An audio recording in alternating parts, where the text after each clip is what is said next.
علیرضا مرزبان تیمش رو با این ترکیب به میدان فرستاده، ضمن اینکه از این لحظه هم بازی با سوت آقای رضا عادل آغاز میشه خواهد بود. میری برای ارسال ضربه کرنر، حالا این کار رو انجام میده، دروازه بیرون اومد، یک لحظه نگه میداره توپ رو تحت مالکیت نفتی. اشتباه از خدایی، توپ رسید به دشتی، حالا در موقعیت ضد حمله برای حسین زاده. رمضانی هست توی محوطه جریمه، اما ارسال حسین زاده در تیر دوم رو از دروازه بیرون میاد، توپش نرسید از اون سمت، حالا میاد اثر میذاره پاداش، یک ضربه دیدنی از فرشید پاداش، حالا توپ رو ارسال میکنه روی تیر دو، ضربه سر رو به عقب ساموئل سارفو. کسی نبود که این بازیکنم واقعا هم یک اشتباه از طهماسبی. میری دروازه خالیس، میزنه ضربه رو و طهماسبی جبران کرد اشتباه خودش رو به زیباترین شکل ممکن، مانع شد. ببینیم چقدر خوب دید میری ارسال، این ضربه‌ای که زد بالای سر طهماسبی و طهماسبی جبران کرد. دفاعی سایپا همدیگر رو مهار میکنن. حالا ارسال بلند، نصاری فرصت برای بازیکنان سایپا از سمت راست صاحب فرصت میشن. اسدی، پاپی اسدی خودش میاره تو عرض برای عباسیان چپا، خود اسدی میزنه ضربش رو و آفاقی. یه فرار دیگه از میلاد خدایی و ارسال این بر پاداش، حالا برگردون ضربه سر نصاری نشد.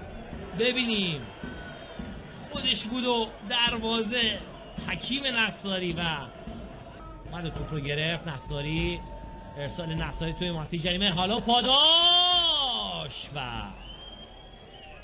پشت محوطه جریمه شادکام و خالدی توپ رو در حالت نامتعادل زد خالدی، حالا صادقی از همونجا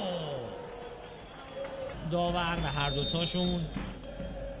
حالا کرنر ارسال میشه، یک ضربه سر از فرشید پاداش.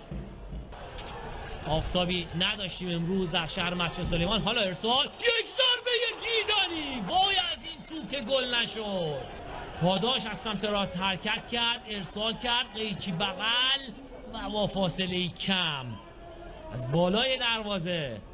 ممنونم از همکارانم، واقعا ارزش دیدن دوباره رو داره این صحنه. حیف که گل نشد. 10 نفره فعلا داره کار رو دنبال میکنه، با 4-5 بازیکن دارن حمله میکنن. نفتی‌ها رها میکنه برای میلاد خدایی، ارسال او برای پاداش، شادکام نگه میداره صادقی، حالا توی منطقه جریمه همچنان فرصت هست. خدایی ارسال و حالا دستور زدن ضربه. عباسیان میزنه و از بالای دروازه توپش به بیرون میره، دور میکنه دشتی.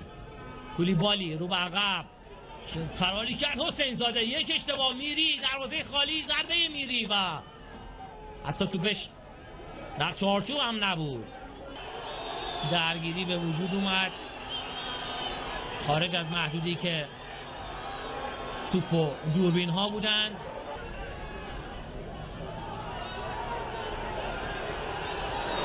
این کارت زرد و کارت قرمز برای سارفو.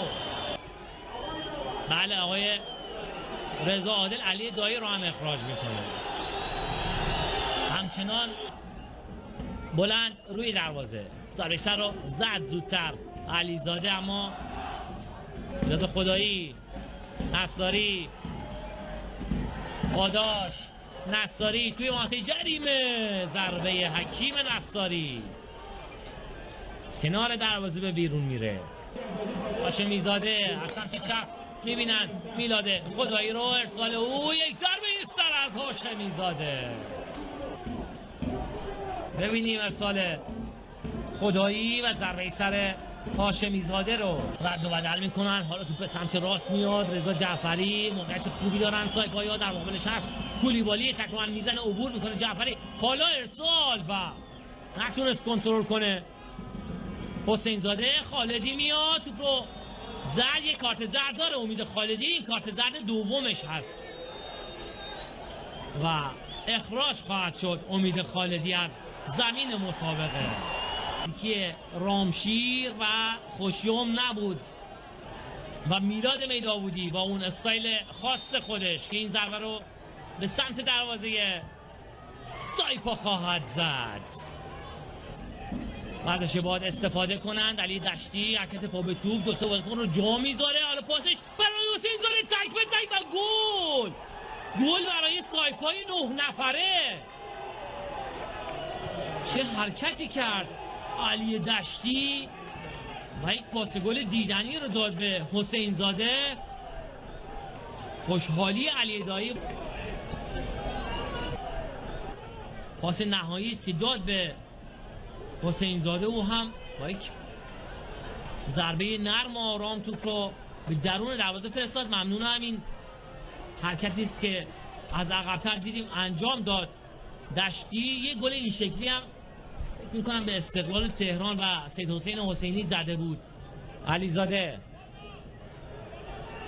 صادقی از همونجا میزنه ضربش رو و فلاح زاده در 2 مرحله توپ رو در آغوش گرفت. خدایی سمت چپ،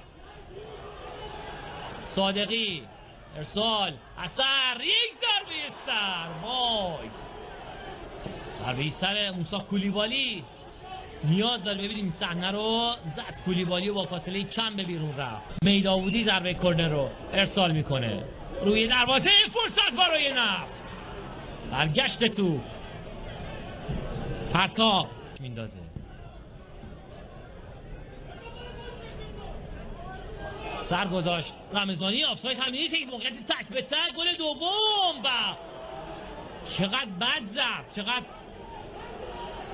تک به تک و دیگه سخت‌ترین کار ممکن رو کرد، توپش رو گرفت. فقط 1 دقیقه باقی مونده. علیزاده با پای چپ ارسال، یک ضربه سر. حکیم نصاری باز هم توی عمق ارتباط قطع میشه و این هم سوت پایان بازی با برتری 1-0.